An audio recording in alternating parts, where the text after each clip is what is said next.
what's your name and who are you? My name is Corbett McKinney. I'm the guitarist for Corbett and the Dreamsicles.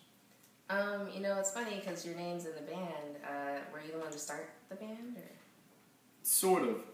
Brian, our singer, and I actually started the band together, and when Brian and Sam and I were naming the band, Brian and Sam were throwing out all these names to mess with me, with my name in it, like Panic at the Corbett, or Fallout Corbett, bands like that, Mumford and Corbett, Corbett and Sons, all sorts of things. And then eventually we were eating dreamsicle donut holes, and they were like, hey, how about Corbett and the Dreamsicles? And I just said, all right, let's do it. So that's what happened. That's crazy. So then can you tell me how you got started in music? I actually didn't start playing music until last year when we started the band. I had a guitar laying around my house, and I wrote poetry.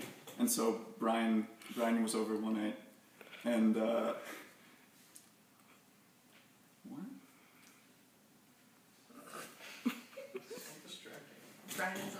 Brian was over one night, and he was reading one of my poems, and he was like, hey, let's write a song. And I was like, we don't play instruments. And he was like, okay, well, let's try it. And so we wrote a song that night, and it was really bad.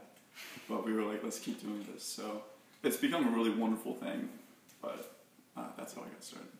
Kind of rough. You play the song. Or remember it? I'm really bad. No. No. If you play it, that would be really great for the fans. I haven't heard this one. No, you don't want to know. Oh, is Brian getting a guitar right now? Jesus Christ. Oh, hello, Brian. Hi. Thanks, Brian. So this song was, I went through an angsty phase. So it goes.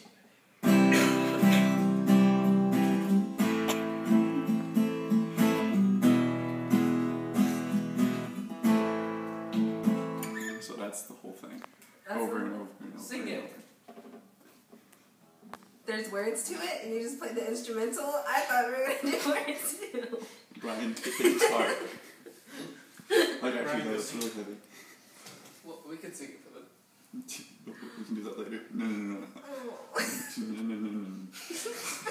Bye, Brian. Okay, so let me make sure I didn't ask you that already. Can you describe the feeling you get on stage? I get sweaty.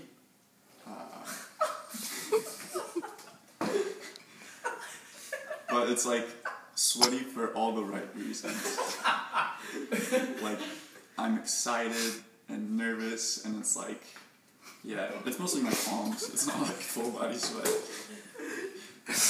But it's like just healthy perspiration. So. But it's a really good feeling. Besides that, just feeling like I'm sharing what I really care about with other people while I'm sweating.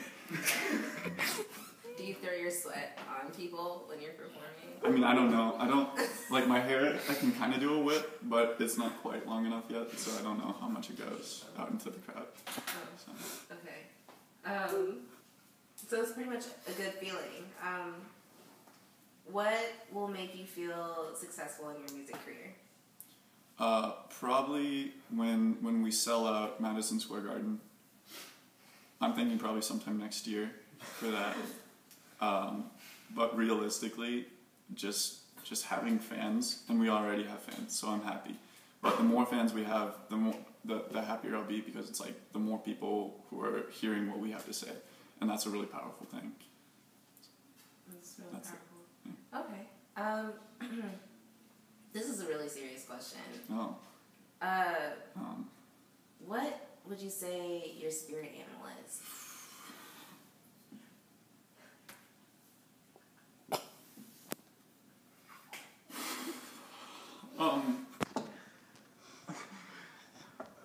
I'm sorry. Oh, wow. I don't talk about this very often.